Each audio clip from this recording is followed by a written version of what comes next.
Oh, we're back. We're live again. Ladies and gentlemen, thank you for tuning in to this Oh yeah. episode of the Draxx Life podcast. Yeah. Yeah, dude, we're very happy. Corvo's comfortable in a chair. Yeah, you see me, I'm in full swivel. Usually I'm standing at attention with my underwear on just for you guys. But today I'm actually in a chair with my underwear on. Yeah, you got the Uh, whiteboard is back. I see that. yeah, you see a little bit of more of my background, Yeah, and I need to change. I need to work on this because I yeah. like your background. You look like you are in literally the episode of It's Always Sunny when they're like in the basement, like tying the dots together and whatnot. Pepe Sylvia. The This is the Pepe Sylvia. madman's. This is Uh, the conspiratorial basement that yeah, Bobby lives in. yeah, Charlie. Shout out, Look Charlie. at him. Yeah. Look at him. What do I see in the background? I got a candle. I got Okay. a I got a This is banana for that's Val. That's for Val, though. I That's got for a Val. banana hanging. I got some Yeah. bamboo. Yeah, Got the you got more. wire. You got the And laundry room in the back. You got a bunch of snacks. what we don't know is that in the basement, in that far room, from the ceiling to the floor, is just his scrawled writings and his notebooks, That's right. That's just right. pontificating and pondering and connecting the dots. Yeah. Where's my book? Oh, there it is. Yeah. There it There's is. a lot of these. There's a lot of these. So how you doing? Before we get into it, give me a status update. Life is all right. Everything is good. We grafted this week. Work was hard. It's a lot of physically taxing as well because of the shipments coming in, the inventory. Yeah, what you don't know is this guy's got guns of steel. He's got the guns and the buns because of all that work. Yeah. Actually, because I'm in like the back in the receiving area, I would say that's Logistics. where I would live. That's where I live, and like the XPO, FedEx, all of them. Just the independent guys, the union guys Yeah. coming in with the trucks. Yeah, I don't have to go to the gym that much. No, man, he Like got my calves. arms, yeah. Oh, dude, you should see my Got the legs. calves. I can't really show them on camera. It's hard. The truth is But that anyone who has yeah, nice calves is either was fat at one point, yeah. slimmed down. It's There's true. like there is a 90% likelihood that if you Yeah. meet someone and they got like some diamond calves, good chance they were a little hefty in their youth. Yeah, there's two things. Either you were a little pudgy, or you had some kind of like serious manual labor job. Yeah, or you're just like we're sports. But I've met many a Or person who's got like an is athlete. playing video games on the weekend or not doing much at all. You're like, dude, how do you have calves that make you look like you have a vertical leap of like 8 feet? Yeah, Like, well, how did you get them? It's like, well, I was dude, 300 my pounds. legs. Yeah. I was 300. So any ladies out there, if you're into legs, I got the legs. Ooh, The there we go. Yeah, and the back and the shoulders too. Ooh, ha. Yeah. So we're good. But it is physically taxing because, like we said before, I ain't a spring chicken anymore. So you get tired at the end of the day. Keeps you youthful though. Yeah. All right, here we go. So today, I mean, we're gonna be kind of doing a little conversational parkour, but this was pretty much brought up by Bobby A, and it was, dude, condolences, but Val Kilmer passed away at age 65 of complications due to pneumonia. Yes. Now, for me and Bobby A, we're in our late 30s. Mm-hmm. Val Kilmer was a key actor of our youth. Oh, absolutely. He was the Batman of our youth, right? He was Batman. So we're gonna have a little bit of an episode just kind of reminiscing and talking about, among other things, just like our love of Val Kilmer, the body of work he's done, and kind of yeah, just like acting in general, because I have questions for you as well. So where do you want to start? So let's start by saying, rest well, Val. I was sad to see that news, just like I was David Lynch, because as you said, he had a major effect in the 90s on me growing up, just getting in and consuming content, film or TV. He was a big part of that. And also 65, he's young. I mean, and that was also that we a tragic, live in, 65, whereas the other, why am I drawing a blank? The guy you just mentioned, David Lynch. David Lynch, 78, I He think. was like he was late 70s, So yeah, 78, I think. 65 is sad when you have De Niro walking around in his 80s, Dustin Hoffman. 65 is young. Pacino, So Hopkins is in his 90s. He's yeah, still winning Oscars in his yeah. 90s. So it Crazy. definitely it hit me. I was like, It, dude, my dad is 65. see, that's what I'm saying. That's Like tragic. it got me thinking of that. Like, what do you? Yeah. Yeah, first of all, let's get into that. Like, what do you think about that? Like, and one time I had a conversation with a friend of mine, and I said I start worrying about people when they get into their like mid 70s, or close to 80. 65, man, that's a rough one. So what do you think about that? Like just how precious our time is. Oh, it's tragic because before we were about to record, I was looking up. 'Cause I wanted to pull up his filmography, and I noticed. He has a couple kids, and like I'm 39. I turned 39 in February, right? My Mhm. dad is 65, so I've had my dad for almost 40 years, right? And Yep. and in my mind, right, God willing, I'll have my dad for another, I don't know, 20 But years, maybe more with technology. yeah, So I can't, my heart immediately went out to the son, right? Because I'm like, 65, you're not thinking your dad is in danger, right? Like you're not saying goodbye and thinking, exactly. oh, this might Yeah. be the last time. Whereas if you're saying goodbye at 80, there's a little extra like, good. I hope I see you again, but there is that in the back of your mind. There's that feeling of like, this could be the last time. I mean, 80, but in our day and age, 65. Like when you see that, you're like, whoa. Your mind immediately goes to like, was he sick? There must have been something else going on. This is Yeah. not like a like. But as you know, like I think Val Kilmer had been dealing with like He had many cancer. years of health complications. Yeah, so no, that's a good point because my grandfather is 93, I Yeah, believe, and he's still alive. yeah, He's still like I could still talk to him. yeah. He's still with it. He Yeah. probably has things he likes to do. He gets around, Oh, puttering he around the definitely house. does. We Yeah, will. We're gonna get into. We could get into it on my channel. It that might might be be a fun episode. Just talk him. about old men, Oh, grandpa. This stuff. my man Pablo, son. You know what He's I'm probably saying? just like, The guy. go give me a cafe latte Yeah. No, and a Spanish newspaper. we're talking about taking pharmaceuticals for activities. You know what I'm saying? Oh, so he's getting down. He's down to clown, as they Yeah. say. Oh yeah. 95 still. Amen. I mean, God bless. I mean, honestly, God bless. It's amazing that you can Yeah. still. I honestly, I have no like.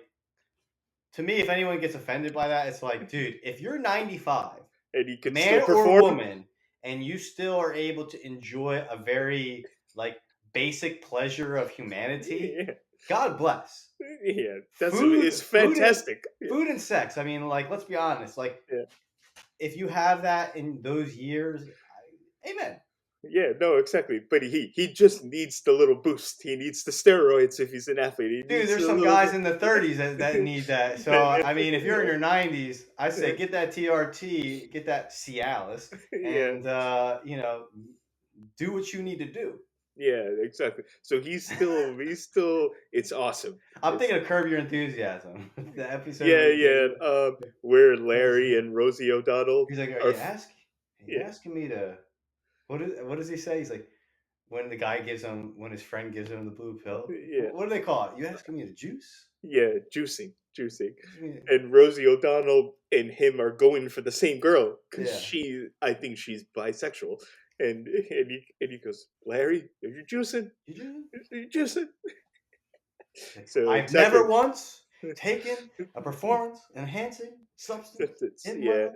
it's because that joke is great because during that era of baseball, people were getting suspended. Yeah, Yeah, that's like you the get who suspended is for it? stuff, Yeah, that's Barry like when they Bonds were and nailing Aaron. out Yeah, like so many hundreds of home runs a season.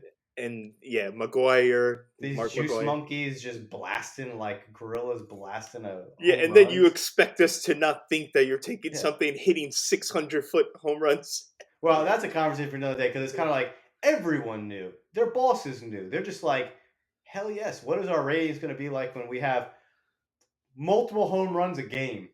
Like Yeah, seats exactly. seats are going to be filled. And And then and at it the end, did. they're like, we never knew. this was You never happening. knew that. You just saw that he's looking like he's like a 300-pound white gorilla. Yeah, exactly. And it went to Congress. That's so funny. The Did government it? decided Oh man. the steroid era went to a congressional hearing after the Ugh. Mitchell report.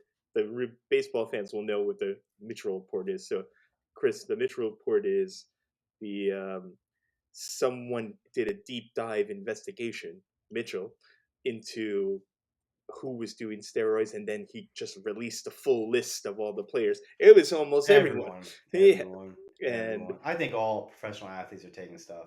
and then in Congress, Rafael Palmeiro, who we've never seen again, I don't think after this hearing, he just it was like, I embarrassed myself so much. He goes, he points to the congressional panel, the committee. I never took performance enhancing drugs ever. He's on the Mitchell report, confirmed that he did Yeah, it. it's like So lie, he just lie. disappeared It's after like that. You lie. got to take that loss. You got to No, hold you that. just got yeah. Yeah, and he did. Start a podcast like Lance Armstrong or something. Yeah, you should. But So yeah, yeah, back to our boy back to Val Kilmer. VK. So What's your favorite Val Kilmer movie? Tombstone, easy. I like the Saint though. You like the Saint. The Saint's I good. like the same. I'm trying to I, look at my backpack. I have a yeah. patch on my backpack that just says, "I'm your huckleberry." Yeah. One Favorite line. time there's remember, I think I've told this story before, when I posted, when we used to work together, I posted my shift up, and Hector, bless up Hector, man, my guy, I haven't talked to him in a while, but I hope he's well. Years. Yeah. And he responded when I needed to give the shift away because I had plans. And he doesn't even say yes, no. He goes, I'm your Huckleberry. That's all you're. And I remember I've seen that patch on your backpack, and I've commented on. Yeah. Yeah, it's great. So that it's Tombstone. I like Heat as well. Those two. Heat is good. Sorry, I'm gonna turn my Yeah. volume down a little bit. Yeah, so it's weird because if you remember, Tombstone came out, and then there's like the Wyatt. Like remember they at the same time, it might have been a year apart. They released two Wyatt Earp movies. There was the one with Kevin Costner and Yeah. Val Kilmer, and then Mhm. there's the other one with Kurt Russell and No, you got it backwards. Kurt Russell was with the oh Val yeah, Kilmer one. it was Kurt and Yeah. Val, and then it was Yeah. yes, Kevin And Kevin Costner and Costner was the other one. Yeah. yeah, but it was weird. Like they like there. I think they came out within the same year or within a year of each other.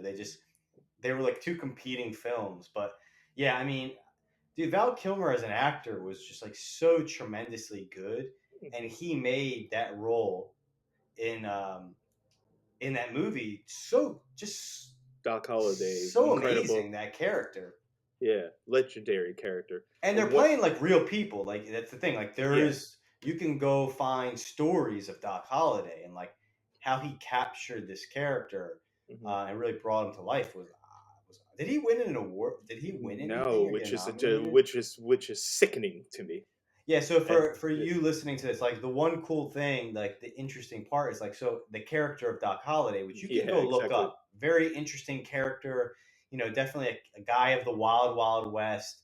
He was a dentist. He was like a Hmm. very well educated, I think, man from the East, right? And Hmm. then during like the gold rush, all of these people from the East were starting to migrate to the West because it was kind of like freedom, right? There was really no law or very little, Yeah, and there were opportunities. So a lot of that's the key. Yeah, the rapscallions, among other people, ended up migrating. And really, yeah. he got tuberculosis at I think at a Hmm. relatively young age, and moved his practice or moved from the East Coast to the Wild Wild West. And then he Yeah, became like a traveling gambler, yeah. The gunfighter, gunslinger, one of the best.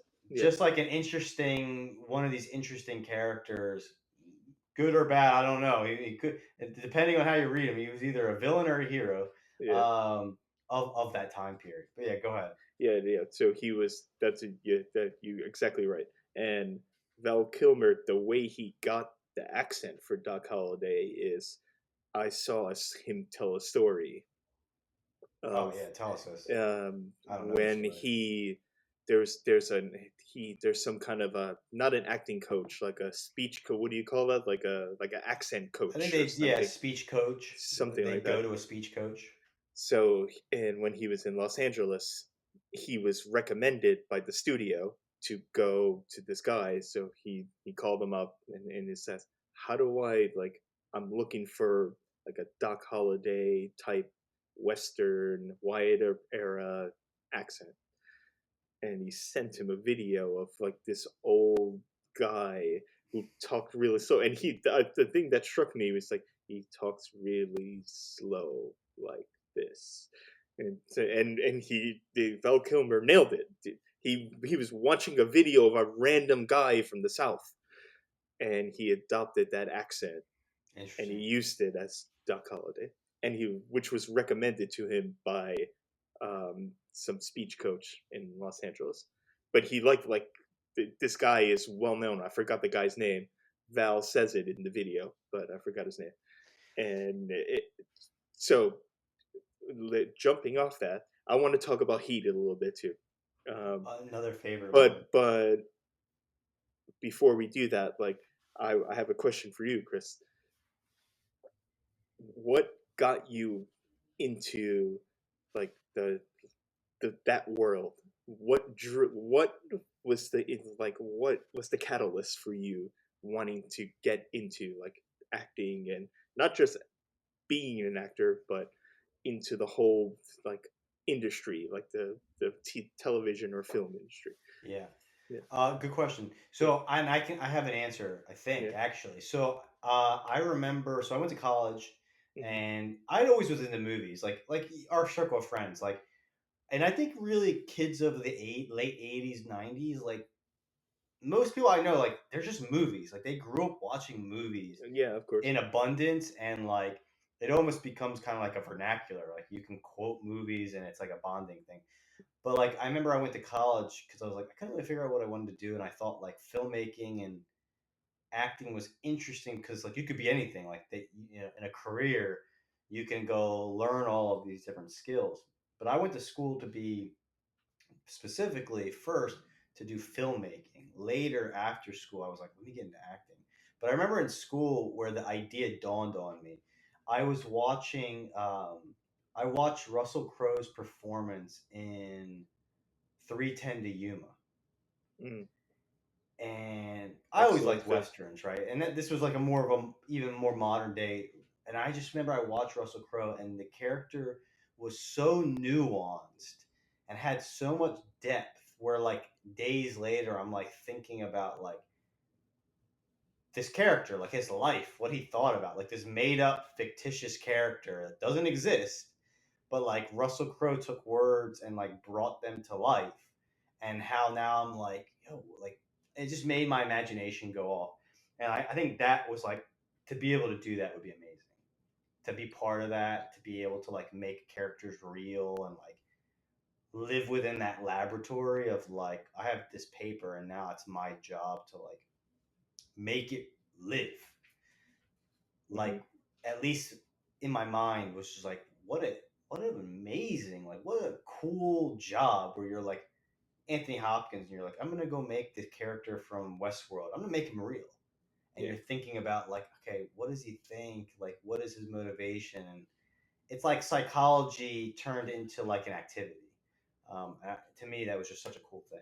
Right. So it's not like I respect that, because it's not like most people who kind of want to, are either born into the game because their family is already in it, or they're in it to be famous and make money. You wanted to do it for like the portrayal, Yeah, for the artistic nature of it. I did not like. So I mean, this is why my I have no. I had a short-lived, let's say, budding career. Yeah. Like I did not like the movie industry or the business Hmm. of doing it. Like All right. that to me was not enjoyable, and that's why I never stuck around because it's like it like think about as a so like the thing I liked it as an art and like theoretically like I would have probably been a very good acting teacher or Okay. coach because then you just live within the confines of like the mind.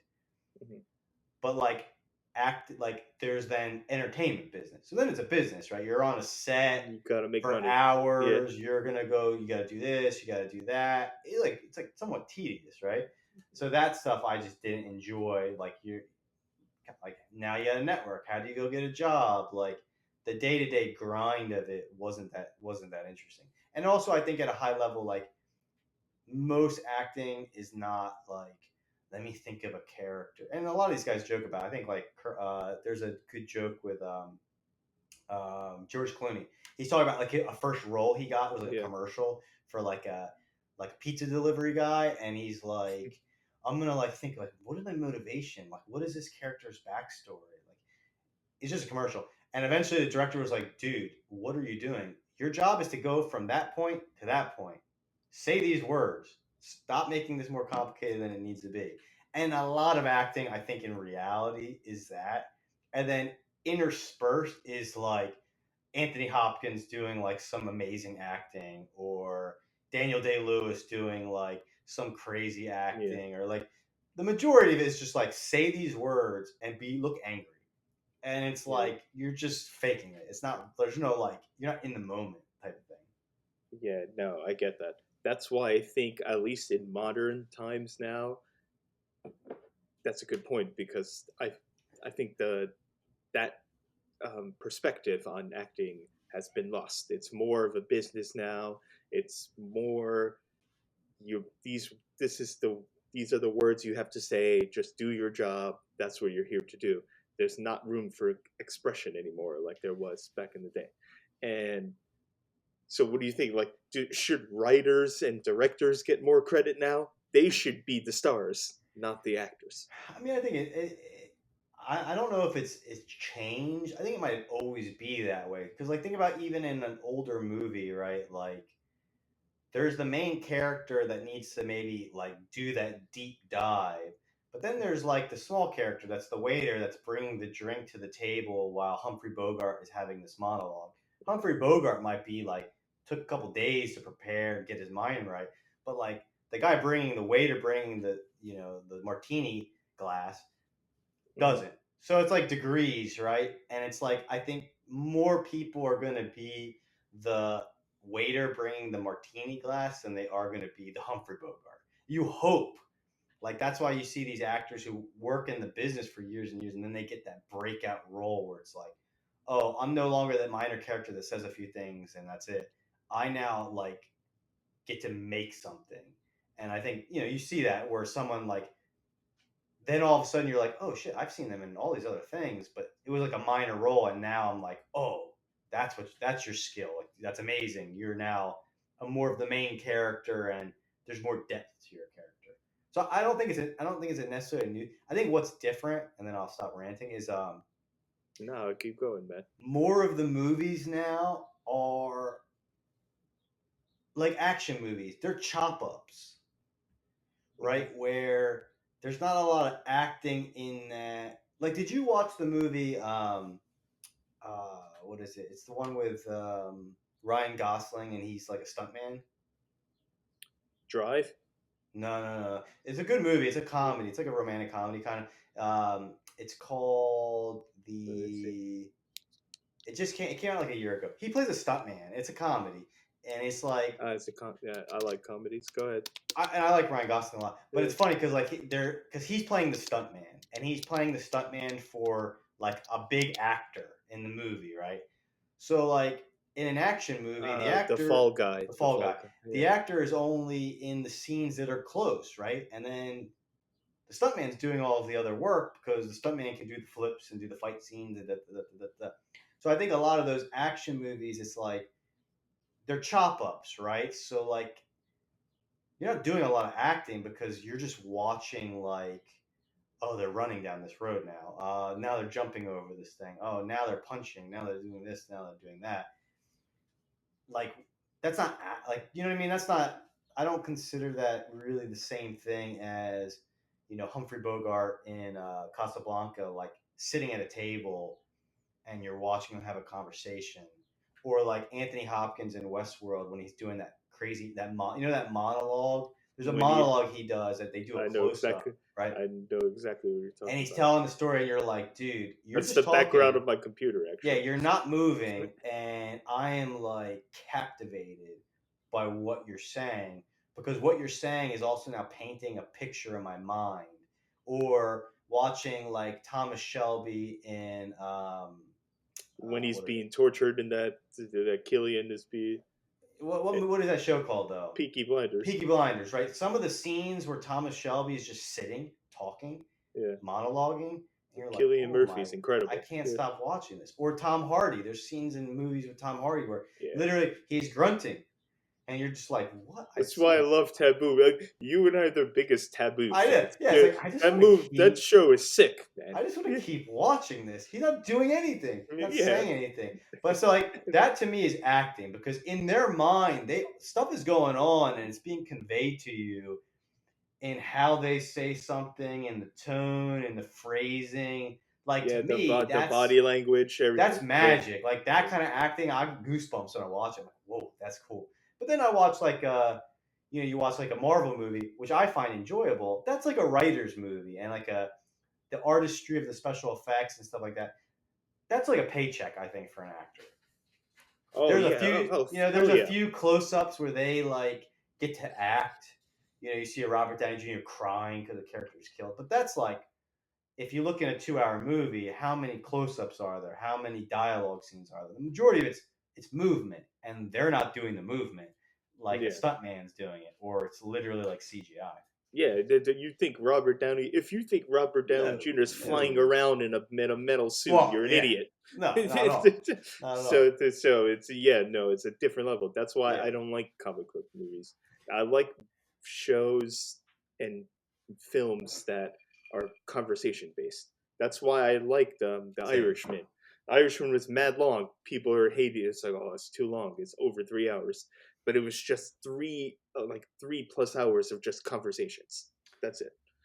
Yeah, well, and I think also it's because we like the written word, so it's Yeah. like I like to listen because that's the story, and I think that to me is like the like you have good writing and then you have an actor that can bring that to life. It's like the perfect synthesis where it's like, okay, the writing is really good, and now you've get that writing gives the actor all of this room to like add what they add to it. Like I'm the same way. Like I like dialogue driven things. Yeah, exactly. I enjoy an action movie, but it's just not the same thing. I don't get like goosebumps when I watch an action movie more often than not. But like, yeah, like something like that, I really like. But let's talk about Heat because Heat kind of breaks the mold because Heat is an action movie Yeah, but it's also good dialogue too. and it has great acting. But it is interesting that like Legends. if you think about like I watched Heat not that long ago, and I was like, it's a lot of action, it's a lot of movement, but like I think that because they hire such good actors, it's still like I don't know, it's still it holds up in both ways. Yeah, no, but exactly. Phenomenal movie. Michael Mann. And Val Kilmer Was doesn't the even brain. talk that much. He just He got long doesn't. hair and he's just running He's the around. long But you're like, hair, wearing the glasses. all I right, I love dig it. that Val Kilmer's outside of Pacino. Val Kilmer is the one who survives out of all the criminals in the movie. Remember when he drives away at the end because his girlfriend saves him, or his wife, because they have a child together. His Wait, wife. does he live? Val Kilmer lives at the end. He gets away. The cops stop him in the car, and because his wife gave him, I forgot the actor's name, but she's good too. I forgot her name. It might be Michelle Monaghan. I think it might be her. I could be wrong. Oh, dude, I thought he died. I guess he didn't die. No, no. And then the cops stop him at the end, and then he drives away. No, he Interesting. You gets away. sure? Because I believe so. I know the driver, their driver, because he can't show up. So Yeah. that guy like he survives. I would love to Remember know. let's get this right. Let's see. Remember the scene? You saw it recently. I saw it like a Let me couple months Google ago. it. He's his girlfriend is being detained by the police, and they're trying to lure him there to arrest him. Yeah, and the cops stop him in the car, and because his wife gave him the heads up, he gets away because he pretended to be someone else or something. They stopped him in the street. Yeah, I'm looking it up now. Yeah, Yeah, because who's there was supposed. Yeah, you're right. Val yeah, Kilmer's character escaped, and I did not realize that. I thought yes, he died. that's nah. He gets Yeah, away. because He's they the were. only one in the organization, the criminals that get away. Yeah, because apparently back when Heat originally came out, it was based on a book, which I didn't realize. Yeah. There's a Heat 2, Oh, I'm and I not guess interested in he's that. part of Heat. He's part of that book. They never got made into a movie, but like Uh, the book would have followed Val Kilmer's character. yeah, Um, he gets away. Then no, it's cool. He's the only one. so you know what's interesting? It's like so Val Kilmer. Did you know that he went to Juilliard? I didn't know that. I'm pretty sure he went to Juilliard. He's like, see, it's interesting. Like, there's some actors who like you don't realize like how talented they were based off their filmography, and then you go look them up and you're like, oh well, you went to Juilliard. Like you had like immense skills, because I don't think Juilliard's necessary back then, especially easy to get into. But I think he was like a very very good actor, and it makes me think like The Saint. I loved The Saint. Mm-hmm. It Unbelievable movie. it might have been my favorite Val Kilmer movie. But which I think that's funny is like in The Saint, you actually get to see how good of an actor he is, because he plays like he wears costumes and disguises Yeah, and he change. So like in that movie, he plays like seven different people, and you just see you're like, damn, dude, each of them is like I see Val Kilmer in there, but like he becomes a different character, and you're like, shit, like he's not faking it. Like he made these characters up, and like yeah, look how good they are. Like I don't know. To me, I was like, dude, he's a good actor, yeah. No, no, because he for sure. becomes like a heartthrob, and then it's like kind of done for him for a while. Oh, yeah. Like that. I think his later career was not as interesting No, as the initial one. no. Uh, Like if I was looking at his filmography, if you can see, like once like the 2000s came, uh, you know, it's kind of interesting. I'm curious what you think about this. Like some of these actors, they get fat, and let me add yeah, context, but like it's almost like a psychological thing. Like Marlon Brando. Marlon Brando, perfect example. he's just He was handsome as shit. like handsome as shit. He was a great actor. I mean, he was like celebrated. He went from the theater, then he was making movies, and he just was like, he was probably like the one of the original, like, Hollywood heartthrobs. He Yeah, was yeah. killing it, was making so much money, was famous beyond famous. But like as he got older, like it's almost like I almost wonder it's like the excesses of life where it's like you just indulge yourself in every way. Because I think with Marlon Brando, there's definitely like some sordid stories, um, Oh, for sure. that these guys end up like kind of living like hermits, and then just like becoming obese. And it's interesting because it's like a psychological thing. Because I think Val Kilmer is saying like he kind of disappeared and then he kind of reemerged, and he like, and again, he was handsome. Like same with Marlon Brando, they were like the handsome guy. Like they played like the Hollywood heartthrob. Like he definitely was. Like look at how in his films, like he was always like the handsome guy. Hmm. The That's why he was the Bruce Wayne Batman. Like Yeah, the same. He was part of the characters he played. But it was interesting as he got older, he kind of just like almost like nah, I'm gonna let it go, and then he became like he started playing a little more quirky roles.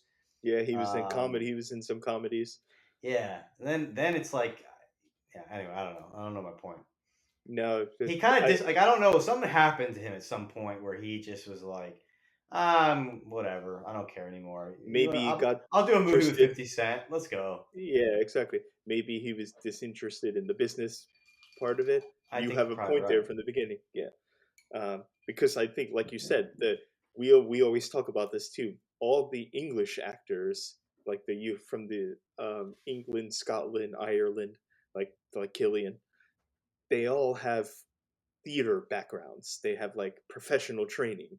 Those are Anthony Hopkins, same. Yeah. All these actors um, when you have that theater background, like the Juilliard background, you're on different level than someone who's just like you said, the hunk. like McConaughey, but McConaughey ended up being a really good actor. But he He turned a started out corner. as the Yeah. hunk. Yeah. So Yeah. He was uh, a stoner and yeah, Dazed and Confused, yeah. right? Look at Like, him. Yeah, then all of a sudden, at some point, he had like a midlife crisis and was like, I need to do something better. Then he does friggin' True Detective True is what Detective season one. changed Yeah. his entire career, and then Dallas Buyers Club, both of them in the same year, I believe. They Yeah, I mean, came it out. was within like 3 years. He just started killing it with all of these deep, deep, deep characters. Yeah, Yeah, I mean, it is interesting. And again, you see it like Bruce Willis too. I think for different reasons, but like this is like where I kind of agree with you and Joe a little bit with like the downfall of movies. In that, I think like when streaming services came out, like there's such a demand for entertainment, like the demand outweighs in it doesn't make any sense, but it outweighs the content because like look at Val Kilmer's filmography from like mid 2000s onward. How many of those movies have you ever heard about? They're not like theater movies. They're essentially direct to DVD, but there's no direct to DVD. It's direct to streaming. So right. like Bruce Willis, you see kind of a similar pattern where I think the reasons are different because I think his health was deteriorating, so he's just like, I need to bank as much as I can. Yeah, How do I bank? I'm in movies. yeah. That like a lot of these actors kind of like, I'll do whatever. Like at a certain age point, they're like, you want to pay me $1 million or you want to pay me five hundred To thousand work dollars for like 2 weeks. for 2 weeks worth of Yeah, work, so work. you can put Yeah, Val Kilmer or Bruce Willis yeah, on the trailer, yeah. even though I'm in it for For like a couple 20 minutes. minutes, Yeah, exactly. maybe. Yeah. Let's go.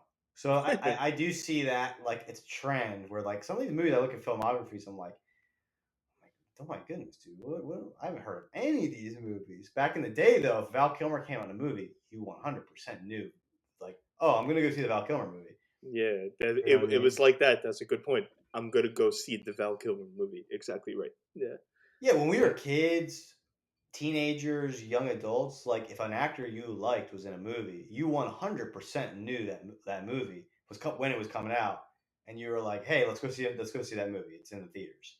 hmm Now it's like they might make five, so many. You have no idea. Good for it's them, I guess.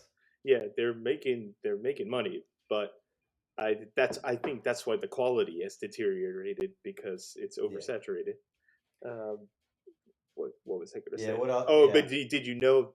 So back just to end the Heat part of it, the good, like you said, great movie, great action movie, but also like the dinner scene between Pacino and De Niro, unbelievable. Where he's like, I know it's you, and yeah, great Yeah. scene. He's like, and I will not hesitate for a second. They can, yeah, What if I come around that around, corner yeah, and you're exactly, there? and you're Because I will not hesitate for a there. second. Yeah, great Yeah. line. Or he's like, that's the discipline. You got to be able to leave in 60 seconds. Yeah, the Pacino is like falling out with his girlfriend a little bit Yeah. when he breaks the television. Yeah. That scene is It was great. hilarious too. Um, but Christopher Nolan, this is the best compliment Heat can ever get. Christopher Nolan based. I saw an interview with him as well. He said he based the feel, the look, like the vibe of the Batman trilogy on Heat. That's actually kind of interesting, actually. I Yeah, mean, I guess I could, yeah, I could maybe see, like the especially the music, second just the one, feel. Yeah, the Joker, yeah, the second one where yeah. like it opens up and they're in a Dark street Knight. for the Yeah, heist. the Dark Knight. Definitely has like a Heat feel to it, grittiness. Yeah, the Um, music, the way, just the feel, the whole yeah, feel of it. And he said it, and I was like, that makes sense. Because, like you said, that scene, the bank robbing scene in Heat, which is like the climax of the movie. That scene where they rob the bank, and then there's the giant gunfight in the street. yeah. That's it's. I think that could go down as one of the best action scenes ever in American film history. Oh yeah, Has to be. It I has to agree be with in the that. conversation. Yeah, I Yeah, agree with that. yeah. And for me, along with The Rock, I don't know if you like The Rock. Oh, I Remember The love The Rock? Rock. Yep, The Rock. I like The That's Rock a my lot. favorite. I'm putting, if I were to rank all the movies, that's my favorite action movie, The Rock. Oh yeah, because The Rock. I mean, The Rock has the legendary Nicolas Cage, who's like And Sean Connery, man, that's who the one can for me. do who is like runs the gamut of from good to horrible to weird. It's And in that wacky. movie, it's one of his like it's one of his winners. Yeah, he could he Yeah, he kind of plays like the goody two shoes, which is funny why his name is it is a Goodspeed. weird character. I mean, it's Yeah, funny. Me and my sister we always quote the line. You know when he's like they get caught by the like the rogue Navy SEALs and the ones like, I'll have fun gutting you, yeah. boy. I'll have fun gutting you, You, boy. boy. Like Yeah, so, like every once in a while, me and my sister, she'll start saying it, or I'll say, yeah. great movie. I mean, there's. I can quote so many lines from The Rock. What's interesting is like I do think there is like we're kind of digressing from Val Kilmer, but it's kind of his age. Is like Yeah, it's the I think same era, same era. action movies of his time Yeah. did a good job of having like some heart and still being an action movie. Okay. Like Die Hard. Die Hard is an action movie, 100%. But Yeah. like Die Hard has heart. Like you're like watching it, you're like, this is like there's scenes, the characters are developed, they make sense why they're doing things for the most part. Like there's dialogue, it's kind of well written. There's just like something where you watch it and you get something out of it. Heat's the same way. It's an action movie, but like you kind of care for the characters. Like Yeah, you're because it goes into the personal life. De yeah, Niro at with the the end when girlfriend. they're shooting it up, like you are rooting for them. Like when they're Yeah, trying to escape and they're like opening up on like the cops in public, yeah, like you want Val Kilmer to survive. You want the one guy who has the kids. I forget the yeah. guy's name. Exactly. You don't want him to Is it die, Tom right? Sizemore? Yeah, you Yeah. want De Niro to to get away. Uh-huh.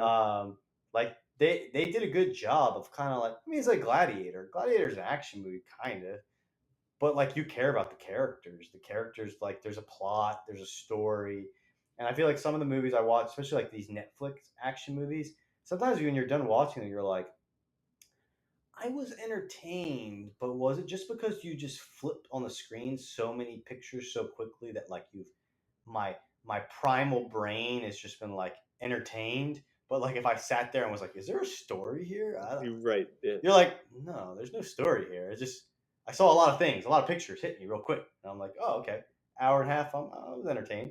Yeah, Um, it's basically killing time though. Correct. You're Whereas you just watch The wasting Rock and time. you're like, oh, Yeah. Russell Crowe. I mean, not Russell. Sean Connery. His character's so interesting, and what was going on with John him? Patrick Mason Yeah, it's like from Her Majesty's SAS, of course. British. What was he doing? He's What's on? nostalgia. What was on the 8 millimeter film that he like hid at the end? Like that's cool. Like those are details that like they weren't important to the plot, That's my really. favorite line in The Rock. That you just brought it up. The end, the last one. Where he gives him where they survived. They're the only two that survived the Yeah, bombing because remember they napalmed the entire Alcatraz. yeah, yeah, And at the end, he gives him the note, and he goes, what are you gonna do?" And Nick Cage was like, "My wife is having a baby. I'm thinking of going to Maui on vacation." Gives him his forget Maui, and then he goes to Kansas yeah, and finds like the government secrets. It's a forget Maui. I quote that line all the yeah, time. yeah. He's like, "Honey, do you want to know who killed Kennedy?" Who killed JFK? Yeah, that's that Yeah, last line in the movie. Yeah. yeah, yeah. Yeah, I'm trying to think of any. Yeah, I mean that time, I do think like No, we. so I did have a question. There. Sorry to cut you. No, no, go ahead. Go There ahead. is Why do you think in the '90s that we had? Was it just because of there was a lack of platforms? Because now there's so many services and ways to get content.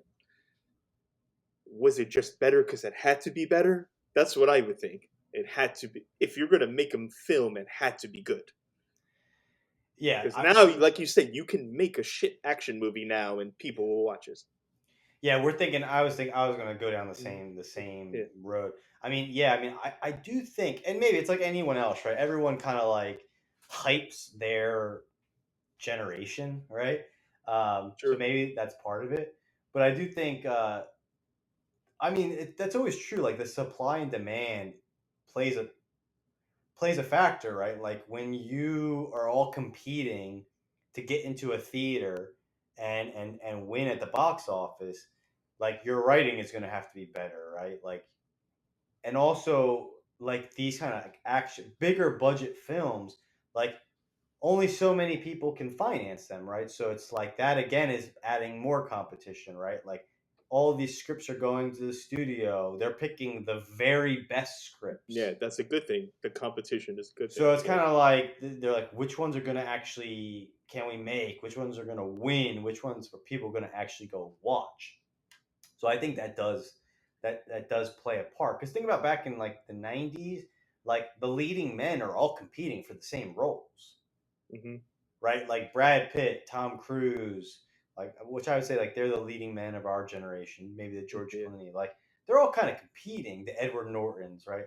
They're competing for the same movies, right? Because it wasn't like there is an endless supply of studios Like making there is now. films, Yeah, right? that's a And great point. now with indie, it's like you don't. It's like the demand is so high because people probably watch so much more stuff that it's like it doesn't need to be good. It just we need to get it out. Like, and Yeah. so it's just like like let's go. I mean, that's why Netflix makes these movies. They're like extremely high quality in their visual appeal, but like when did they how much effort was put into the script? Whereas like Heat and some of these movies, you go through the story and it's like, oh, this script has been kicking around for 5 years. Oh, it was Exactly. revised, it was updated, a new person hopped on the script, or someone like the writer's been sitting on the script for 10 years, tweaking it, editing it.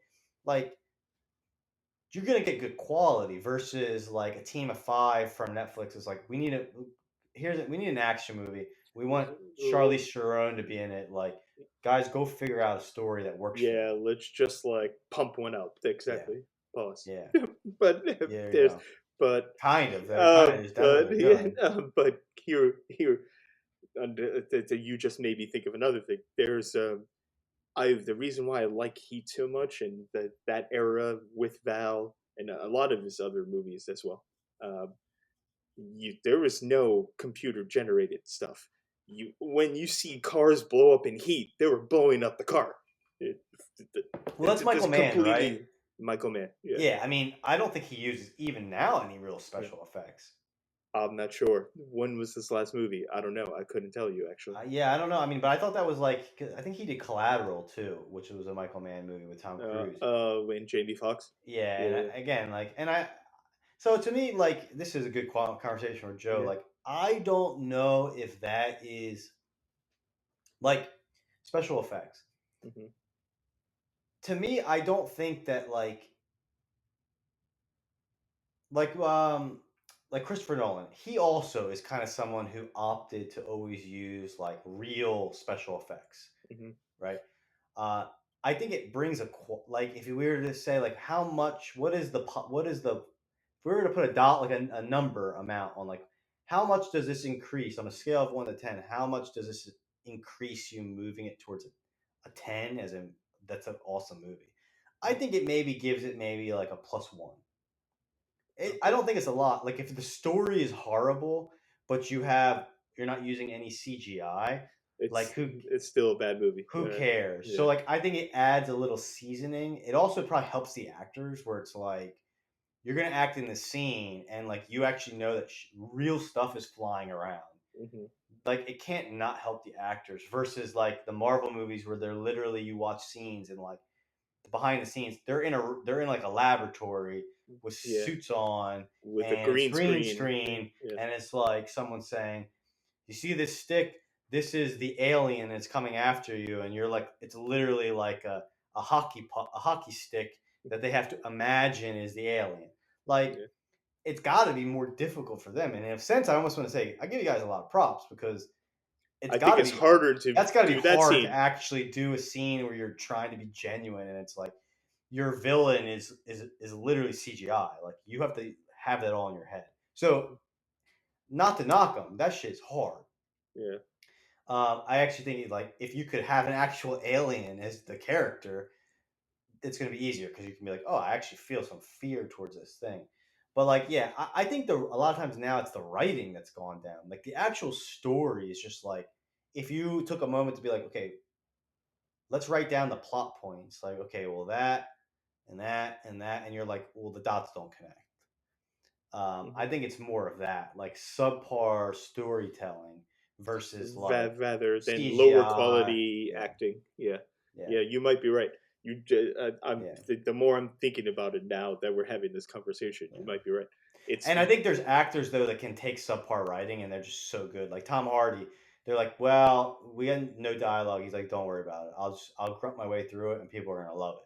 But like, not everyone can do that. That's like that's like a Tom that's Hardy thing. yeah, that's it. That's Hall of Fame legendary stuff Yeah, I that mean, he like can do. Taboo, literally his script is probably like not even any dialogue. It's just like, There's okay, episode. you need to be Imagine, here, you need to yeah, be here. He's like, well, what do you want me to say? He's like, well, you'll figure it out. You're good. And he's like, all right, I got this. yeah. No, I think Val and Tom Hardy are similar. They're of a Yeah, similar ilk. But I've had to go underneath the hood a little bit. I heard that Val Kilmer, when I was doing more research, not that no one is calling him a bad person, but he was like kind of difficult to deal yeah. with, like Chevy Chase. Like he was, but that's a lot of actors, though. Why would you hold that against them? Yeah, I think that's like like one of the things they talk about in like Yeah, Hollywood is that like like it's from a hard to act with. director actor relationship, he was like a pain in the butt. Yeah, he was difficult. That's the word I would use. It was, So but I heard Oliver Stone was talking about this one day he was on an interview and they were asking yeah, about the Doors.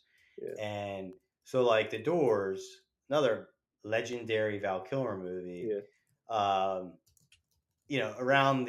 around the Hollywood is like there was the story about how much of a dick or how difficult Val yeah. Kilmer was in this movie. And then Oliver Stone was talking about it. And he was saying, yeah, he was difficult, but also like that movie, he was in every scene. Like he was the movie. And like Hmm. the amount of stress he was under. And like I guess he put it in his contracts like he had like a masseuse on retainer essentially. He was always getting massages and like Yeah. right. And like Oliver Stone, because so many years have passed, he was like, playing devil's advocate, he was like, And but this is Oliver Stone. This is not some yeah, new yeah, director. yeah, Yeah, because he was like, yeah, he was difficult to work with. He's like a lot of actors are difficult to work with because he's also like, from a director standpoint, I'm a general. I got all this money I'm trying to manage to get this production done within a certain timeline. I have yeah, all of yeah, these moving parts, and like it's difficult because an actor wants something or doesn't want something, and I'm not dealing with one. I'm dealing with the whole system, and it's like challenging. That's why I heard some random statistic that professional directors they die young because the amount of stress that they're on year after year. mm, But then he was talking about Val Kilmer, but he was like, but to play devil's advocate, like he's also in every scene. Like the movie weight was essentially carried by his performance. If he did horrible, it was going to be bad. And he went really deep into the character, and you're playing kind of a tortured character, and he's like, that's going to take its toll. So I've heard from actors that Val Kilmer's great to work with, but I've heard from directors that he's different. Like Marlon Brando. Marlon Brando towards the end of his career was like horrible to deal yeah. with as a director. But if you were a co-actor, he was like very warm, I think, and like supportive. Okay, yeah, yeah, that's good to hear. Yeah, I like that's why I like talking to you and Joe about this because you know the behind the curtain stuff. Like people don't realize when you make a movie, it's not just the faces that you see on camera. There's so much stuff happening behind that camera that needs to be managed, and that's why the director is just as important as the star. Yeah, well, I mean, that's why like when Tom Cruise, who just gave I think a talk just kind of complimenting Val Kilmer and because Mm, they were in that Top Gun together. yeah, Um, Iceman, yeah, which was another awesome and character, even a though it was great like in a character. poppy like '80s action movie. It was still Yeah, like it was great. Like he didn't have to create this such an interesting character, but he did. yeah, he But I did. was That's the locker room scene is It's incredible. awesome. I mean, it's Yeah, great. yeah. What a fun '80s movie! Like Was he go, on the beach too playing yeah, volleyball? Yeah, yeah, oh yeah. yeah, oh yeah, yeah, Like, but again, like what a great thing! Like you go watch a movie, you want to kill 2 hours and just be entertained and eat some popcorn, and you get to watch like what a fun movie to watch. That's the right word to use. It's a fun It's fun, film. and different movies have their. I don't want to watch like True Detective season It's one heavy type shit, man. all the That's what. time. Yeah. I'll kill myself. Like sometimes you want to sit and watch something fun Yeah. because life is more than just like depressiveness. Like you want some levity. That's a great point because Hollywood for a while there during like the COVID lockdowns and stuff, like for like that 5 years, all the Oscar winning films were like something like about a disease or someone being depressed, or it was like, come on, man, where's bring the fun back to Yes, it's movies? entertainment, man. I Yeah, mean, again, it's but like go it's ahead, like go ahead. Holocaust movies. Yeah, I'll learn a lot, but I don't want to watch The Pianist every day. Like, right? Because life is more than just there's pain, but there's also like joy and happiness and bathroom humor and yeah, rom exactly. coms and it runs the Yeah, gamut. like So silly. You could be yeah, silly. dude. As I've gotten older, I care more about the silliness. Like, I would Yeah, rather sit and be humored watching Shorzy, a dumb television show that makes me laugh and forget my woes, than watching about like child trafficking True Detective. Like, yeah, exactly. I mean, it's good. You're getting something, but like at this age, I don't need to be convinced more of the darkness of humanity. I'm aware of it, so I would like a distraction from it. Yeah, right. That's why I said in the group chat, why is and but Joe is right. I said, why is everything in Hollywood about like murder and crime and like betrayal and scandal? That's most of television now. Yeah, And but it a is lot of it. but both of you are right. It is what attracts the audience. That's what they want to see. But I'm with you. I want to see a comedy. I love Shorzy. I want to. It's getting the new Well, season. yeah, it's a little bit more. It's become kind of like a meme of itself a little bit. It's just Yeah, like, it's getting too cartoonish for me. But the first seasons were elite comedy, elite yeah, comedy.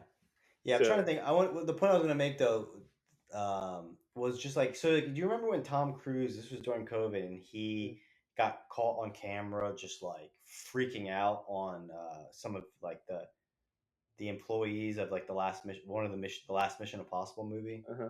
Do you remember this?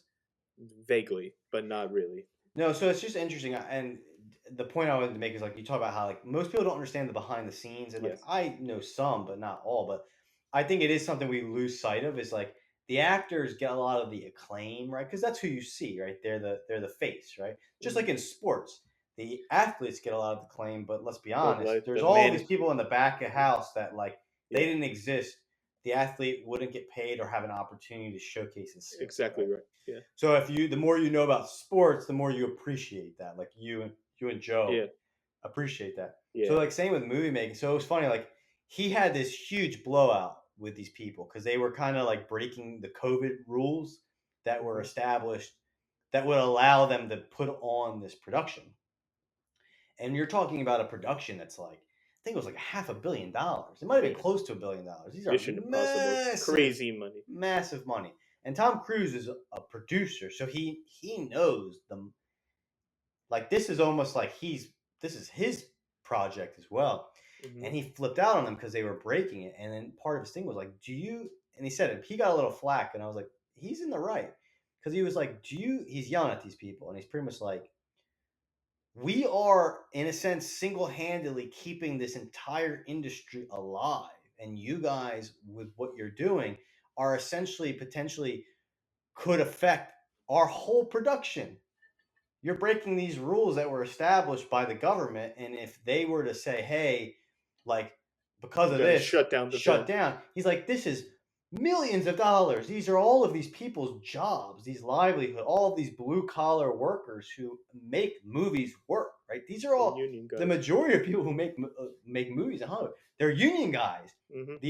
The electrical people, you got electricians on staff, you got Yep. all of these The skilled stage laborers. guys, the teamsters, You driving don't people hear around. about them, but they're the majority of the people who make movies, right? I love the Without union them, guys. these systems wouldn't work. And it's like you're affecting their livelihood and a whole industry. But like, if you're just the actor getting paid, you don't think about that, or you're a low level person. Mm-hmm. The directors, they are the general. They know all of the numbers.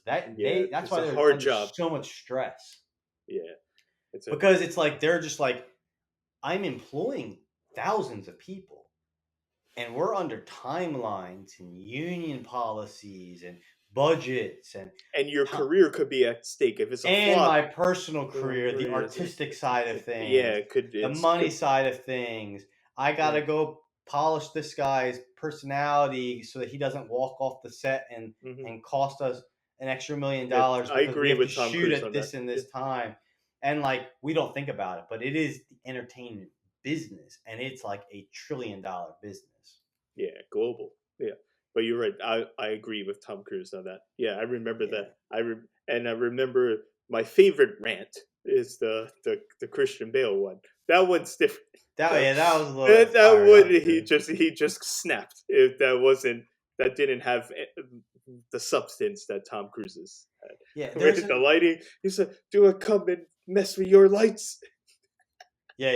It's like, You yeah. I mean, remember the he got it's an mad at the lighting interesting, guy? Yeah. and that's why, like, for me, like, I give a lot of these guys credit because it's like a Val Kilmer, a Dustin Hoffman, all these, they're able to be artists in, for lack of a better word, a very technical, blue collar. This is a business, right? So it's a very interesting thing because they're artists. Like, a Val Kilmer went to Juilliard to be Yeah, a that's the key. thespian, right? Yeah. To create characters and illusions. But how he's fed his family is been using this skill within a very technical world, right? Like, we're gonna set up this light, Hmm. and we need the electrical guy to come in and run all of this stuff. And okay, now we want you to go be creative, right? And that's not easy, right? It's just like an athlete. Not every athlete can perform under the lights. The That's why best it's called baseball Under the Lights. player, right? The best pitcher might not be a professional pitcher because when it comes time to perform in front of an audience, he can't perform, right? So the best athletes, the professional athletes, are professionals.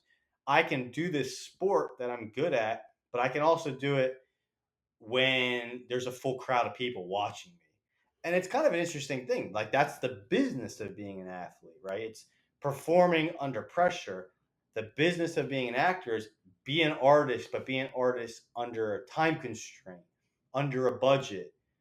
In, when you got 50 people around you It's a great point. setting it up, it like it that is it to me a very interesting thing, and not everyone wants to do that or can do that.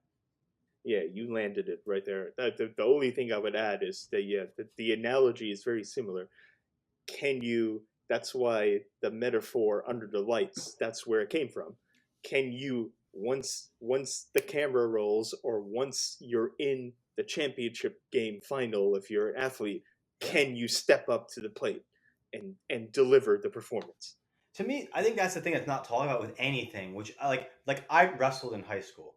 If we were in a playing around, I was a good wrestler.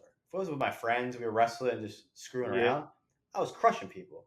yeah, You put me in a tournament, and this is not even high stakes. I yeah. crumbled under the pressure. I was horrible. I for a lack of a better word, turned That's on my back interesting. within seconds, right? Yeah, But when there's no pressure and there's no high stakes, it was fine. Just like fighters, the best fighters are not necessarily in the UFC. The UFC fighters are just the ones that can be at their best while also being under the pressure of, it's you've got entertainment millions business. of We people got watching. lights. All right, you got to go run out now. Okay, there's going to be a camera in front of you as you do all of this stuff. There's all of these people, all of these audiences. Someone's going to put a microphone in your face, Yeah, and you can still rise to the occasion.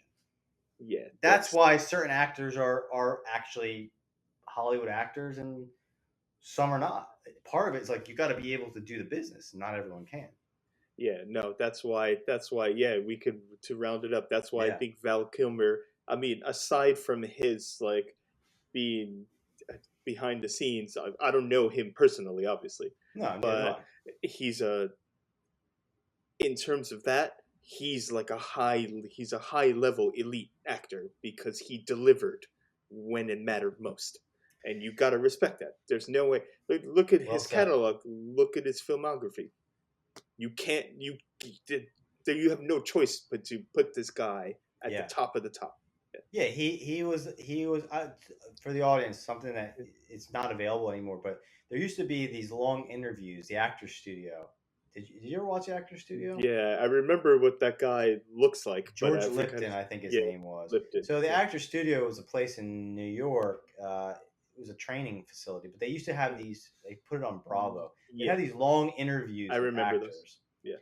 And they ran the gamut. But what was interesting is they'd spend this was before Joe Rogan. They'd spend 3 hours, 5 hours having a really good interviewer really analyze who you were, what was your story, how did you get in, what is your thought process, how you approach things. I attended one of those, Chris. Oh. Laura Dern's. Oh, that's awesome.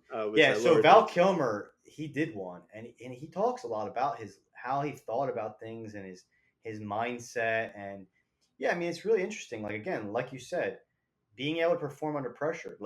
How not everyone could have created the Doc Holliday. No.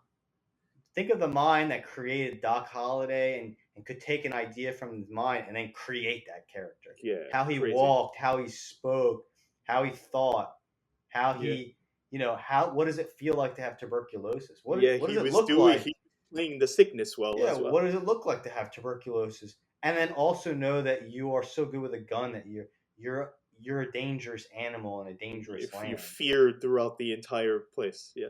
Even though you're like sticks and bones, you're falling apart. But hey, give me a gun and I'm a feared animal. Yeah. Not everyone could do that. So, yeah. Rest in peace, Val Kilmer, man. You were a friend of me in my childhood. He is, and when I think of Doc Holliday, I think of Val Kilmer. There's no way that's ever going to change. And for a lot of people too. Yeah. The best scene, and we can maybe close with this. I'll love to get your final thoughts, but just to go back, because that movie has stayed with me for years, and I've watched it over and over again. Is how good acting when it's done in its best is awesome. Because how many people watched that movie and didn't know who Doc Holliday was? They didn't read any books about Doc Holliday or Wyatt Earp. But the great scene is in the end. It's the "I'm Here, Huckleberry" scene, right? And the villain in that scene is Bobby Ringo, Johnny Ringo, Michael Biehn, who was also awesome great actor, and for some reason just never. I don't feel like he ever went as high as he could go. But anyway, he's good. He's in The Rock. He's in The Rock. Yes, Johnny Ringo. He's in Terminator. Johnny Ringo, is another kind of wild West character villain. And it's interesting in the end, right? Johnny Ringo's there to kill Wyatt Earp. Mm-hmm. And Wyatt Earp is kind of afraid of Johnny Ringo because he knows Johnny Ringo is better dueler. Yeah. Which is an interesting conversation in itself, to know that someone is no matter what you can do, someone is better than you. It's like a fighter. It's like there's levels to the game, and that no matter what I do, if I'm at my 100% best, this guy is still ahead of me. Yeah. And he's talking, Wyatt Earp's talking to his friend Doc Holliday, and he's like, I can't beat him, can I? And Doc's like, no. And then Doc shows up where Wyatt Earp's supposed to be, and Johnny Ringo sees him. That's one of the. I just got chills. And that moment where Johnny Ringo sees him. And actually, this is a credit to that actor, because he's like, Michael Biehn. I can't be Doc. I'm afraid of this guy. And it's just that's the subtlety of acting, when it's you can convey, no words were exchanged. It's just you just see his face and his eyes. Yeah. And instantly that this guy is automatically afraid of Doc Holliday. The last person he wanted to see is there. Yeah. And Doc comes Holliday, out of the shadows. Yeah, the situation is flipped, where Johnny Ringo thought he was going to just straight up murder Wyatt Earp. Yeah. For all of this vendetta, and then Doc shows up, and he's like, yeah, that's why maybe Val improv this line. That's why the line is, Why, Johnny Ringo, you look like someone just walked over your On your grave. grave. Yeah, like And, the wood and you see it, you're like, yeah, like yeah. But that, to yeah. me, that's like acting when, that you could do that on set in a very unintimate environment, and you can just pull out that kind of like, you can emulate real life where you're like, that I could picture that. Like that would be how you would react in that situation Mhm. when it's life or death, and oh, this guy's faster than I am, Yeah, and this is my end. So yeah, I mean that's why I'm like, when you see good acting, you're like, this is why we celebrate it, not yeah, because of Snow White and some of these dumbass yeah. Let's movies. not It's even get into like, that. I'll talk for another hour about yeah, that it's one. like when you see it, you're like, oh, you guys are paid a lot of money because you're creating reality before our eyes, Yeah, just with your words and your body language. yeah. Just everyone watch Woo! Tombstone, 1993. The 1993 Tombstone, not the Costner one. Yeah, That movie is goated. That's the right way. Goated movie. awesome. Yeah. All right, any final thoughts? We've gone. This No. conversation flew by, man. I was fun talk, fun No, talk. yeah, no, like I said, I like talking to you about like because behind you're like the Wizard of Oz with Joe when it comes to the Hollywood stuff because you were there, you were in it. A little bit. I So know enough. I've peeked right, behind the curtain for a little bit at least. I've done extra work on one film, and that went. I don't even think it got released, but one of my friends was the director. I had to go to Jersey. I went to Jersey on like a Sunday morning at like 5 a.m. call time, and I was an extra. I was like, I love this. I love craft services. Oh yeah, I mean, if you That's can right. make a life just being, people do make a life just being an extra, eating food, Yeah, hanging like out, just walking around. chilling. Yeah, Yeah, because I wouldn't like most actors was like I gotta sit around for like 8 hours and what am I gonna do? I'm just walking around talking to people. It's yeah. cool. You're like, I yeah, love. I just get me on the set. I just want to be yeah. on the set. Yeah, Well, dude, man, that might be, maybe find a gig, because I mean I think a lot of people don't want to be sitting around, but if you're like comfortable just chilling, like doing odds and ends, hanging yeah, out, waiting for someone to say, hey, it's your time to go and do that yeah, thing, then that sounds like a great gig. yeah. You just sit around and just eat craft service all day. Pretty I'm much. down. Yeah. All Ladies and right. gentlemen, thank you for tuning in. Take a moment, hit like, hit subscribe. It definitely helps. Add a comment in the channel if you would like Yeah, us to talk about something random. We will have Joseph Mark back next week on yeah. camera, finally, It's gonna be larger good. than life. The And debut, the premiere, if you yeah, will. we're gonna pick another random topic. Definitely not current events. We're gonna talk about something fun. Yeah. And hope you Yeah, had a this good. is more the speed. The last Yeah. couple, they were necessary though. It was big stuff. They're still talking about it now. And there'll be Yeah, more, but yeah, I want to get back. Yeah, it's like, every time. Again, it's like I don't want to watch True Detective every week. Sometimes exactly. I Yeah, want to watch something yeah. fun, and I think that's what we need to Bingo, do, the same bingo, thing. So, bingo. ladies and gents, hope you have a great night, and we will see you again next Friday. Peace out. Peace.